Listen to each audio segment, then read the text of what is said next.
made me tired watching. There we go. And I saw Nelson. Saw you drumming over there, man.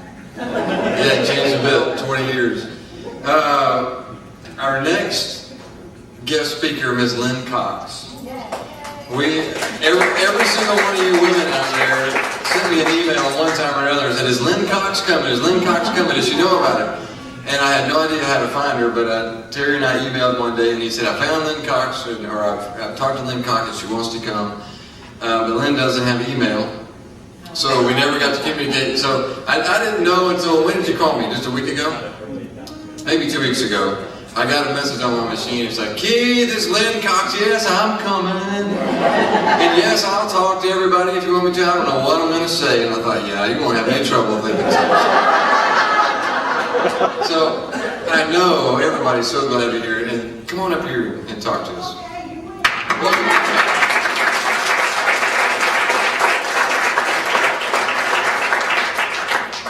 No, these are not my notes.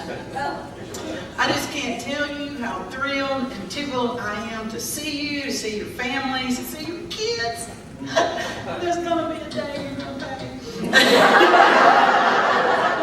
It's just been wonderful that you would want me to come. You know, I just am so excited. And I just appreciate so much, Keith, what you've done. I've been doing these things with my high school class for many years now. And I know what an effort it is.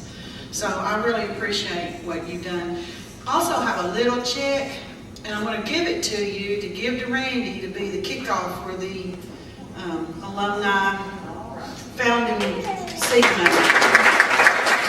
I don't have emails, so I don't have much money either, so there you go. It's a little something, okay? But let me show you what I do have. Is that not just the most beautiful pair of boys? Yes. God knew what he was doing when he gave me boys.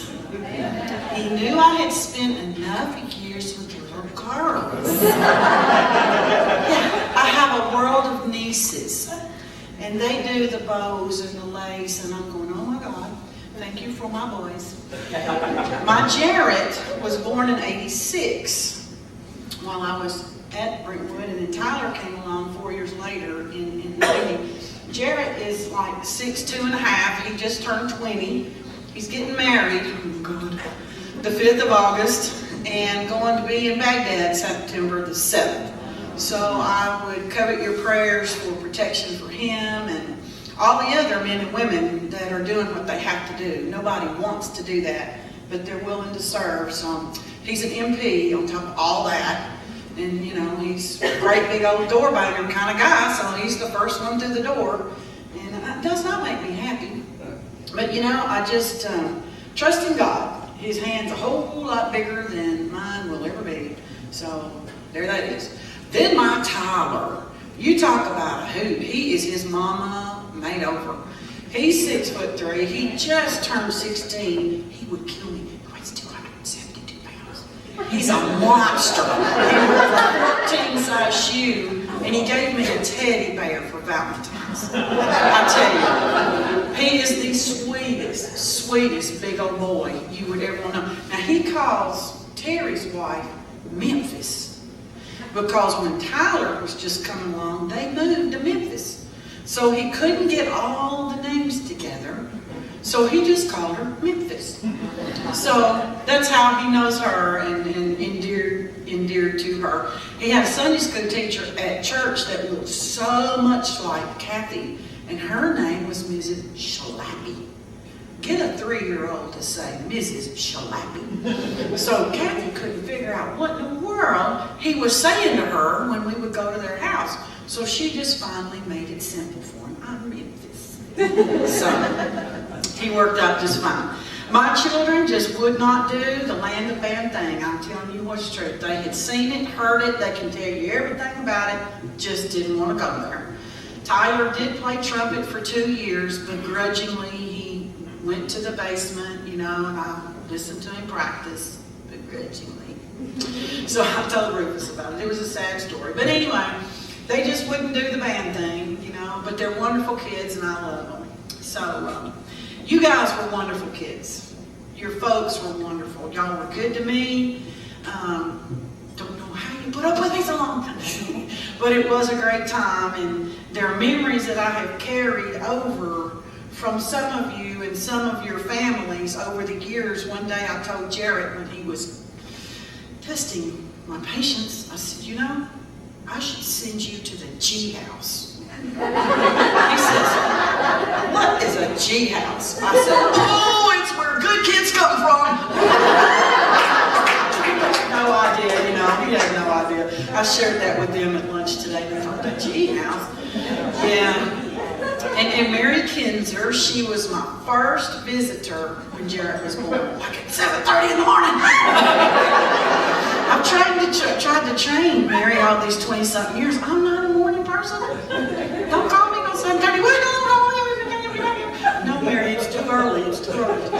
But she has been endeared to me. She's kept up with me over the years, and I appreciate her so very, very much. And my years with Terry just continue to roll along. We're no longer in green pastures of marching band land. Now he is, by way of the computer screen. But I propped my flag up in the corner about 9 years ago. I just had all the fun I could stand. It was just time to go home and take care of my family and take care of my kids. And 22 years I followed little guard girls around all over God's green acre. And it was so funny. Heather was talking today at the picnic that you all thought I was the only place you went. You had no idea how many miles I traveled and how many schools I went to. And you know, I hate to burst your bubble, but y'all weren't the only ones. You're just one of several. And one year I had 7 schools. And I worked on staff, 5 of those full time. The tires were constantly replaced on my car. You know, she said, well, how did you meet all those schedules? Well, as long as I had been in it, and I had been moderately successful, I could kind of call it a few shots. You know, this is when I'll be there, and this is when I'll be there, and this is when I'll be there. So put them out there where I can see them. So I would start at 12 o'clock. I'd go to Glen Clem High School first, and I was over there for an hour, and then I'd go to Antioch, and I was over there for an hour. And then one of the other schools I would do about half an hour after school. Then I'd come to Brentwood. Then somewhere else I would go for an evening rehearsal from 6 to 9 on Monday and Tuesday and Thursdays. Wednesday night, we all had to pray over each other. Friday was ball games, Saturday was contest, and Sunday you had to be back on the piano bench, you know. So it was a wild life for many years. This is before cell phones. Yaha, there was a world without a cell phone. So when I got home, I was on the telephone. This is before cordless telephones. Yeah. So I had a cord that would reach from here to that back room. My husband patched them together so I could continue to do housewife things when I was at home on all these planning missions. There was not a fabric store this side of the Mississippi that did not know me by name. For every little bangle and bauble and sequin and pearl and stuff they'd never heard of. Oh my gosh. I'd go to Custom Flags, they would shut the building down. Lynn Cox is coming, she's got 9 schools, everybody batting down the hatches. Call in for lunch, there's no telling when she'll leave. And that was the truth. I'd go down there and I said, you know, I just really don't see anything. Well, we know you don't, so what do you want? I want something just so different. So I came back to school one afternoon and I told Mark Kinzer, my little leg man, that I'd been to Custom Flags and I had this most beautiful flag. He goes, yeah, it's purple and green. And I thought, how did you know that? Who let my secret out? And sure enough, whose little girl had that little whirly gig at the park today? Who was that? It was the Gingy colors, was it not? Purple, pink, green, and silver.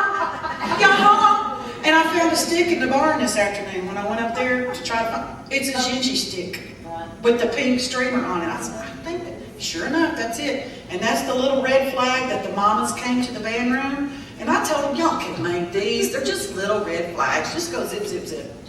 There's some of those mothers still have a warrant out for me. Oh, weren't they pretty? I mean, they were just the perfect thing. And for the next, 15 years, I wrote flag routines with that flag in my kitchen because it fit the space. I was hot all day, was I not? Out in somebody's grassy field getting bit by bugs. So when I got home, I was in the house. Can't tell you how many dingies are in the microwave and the refrigerator. Oh, that's a little far on that extension. But I tell you, the activity evolved into such a different animal. It became so artistic that if kids did not have a dance background, they just about could not do color guard. I didn't have one either. It was thanks to Alex Lockman that I managed to survive so many years. And many of you others that were so talented, you just knew so much. You thought I knew a lot. I knew nothing when I met you guys. I was a kid just like you. You know, I was just really getting started. I told Terry, I said, what a huge difference from one year to the next. Just in the body carriage, just in the equipment language. It didn't communicate, it just kept going. There's a count, okay, let's do something. It didn't begin to interpret till a little later on. You said, what is she talking about? Well, really, I know what I'm talking about. But anyway, for 22 years, I managed to chase little guard girls here and there and yonder. It was a wonderful living. I was self-employed. I freelanced. I negotiated contracts with the band directors, and their booster clubs were responsible for paying me. I didn't belong to school systems and such as that. So I had to keep all my own business records and my own mileage. I had keys to every band room this side of Mississippi. I could come and go. I set my own schedule. Of course, I worked hard to get there. You know, but people knew if I said I would come, there would be a result. So that worked out real good for me. It was a great career. And my dad just became very ill. We built a house. My children were becoming teenagers. My mother-in-law was being overcome with Alzheimer's. And kids just were not like you. There was a mutation going on out there in society. And you know, I'm just enough old school. I just couldn't buy that whiny stuff. I don't care that it's hot. Get out here.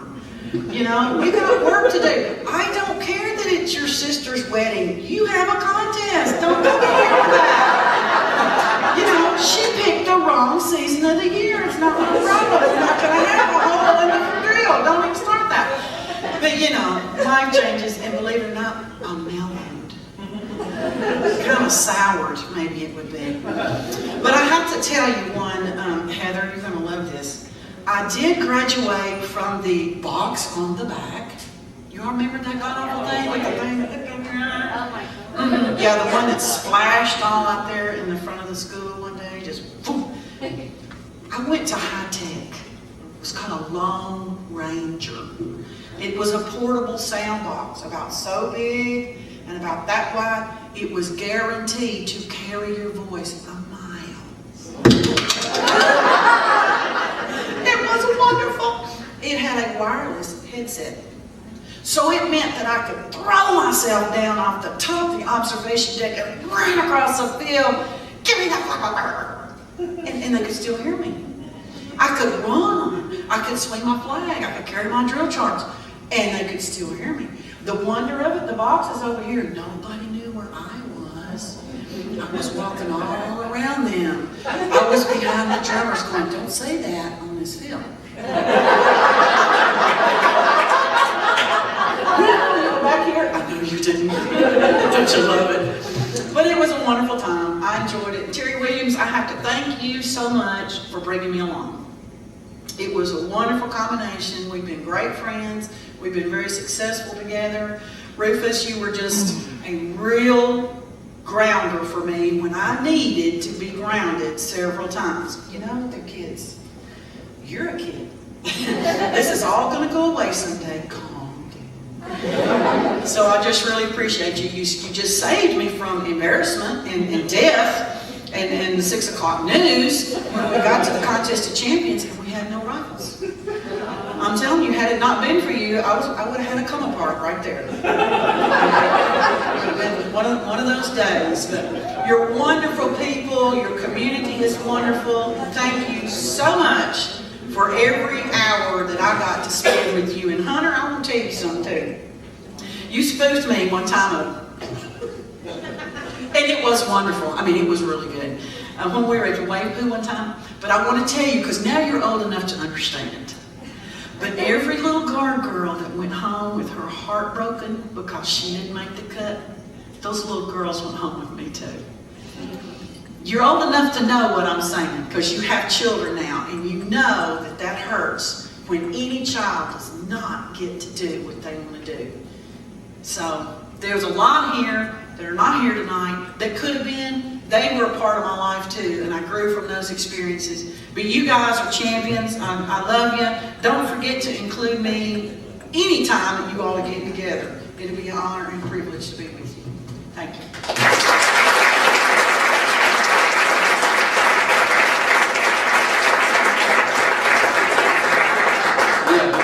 That's exactly what I wanted. Thank you, Lynn. You really didn't worry about trying to come up with something to say, did you? That was awesome. It was great. We're going to watch shows from 1984 and 1985, back to back. That's right, Sammy.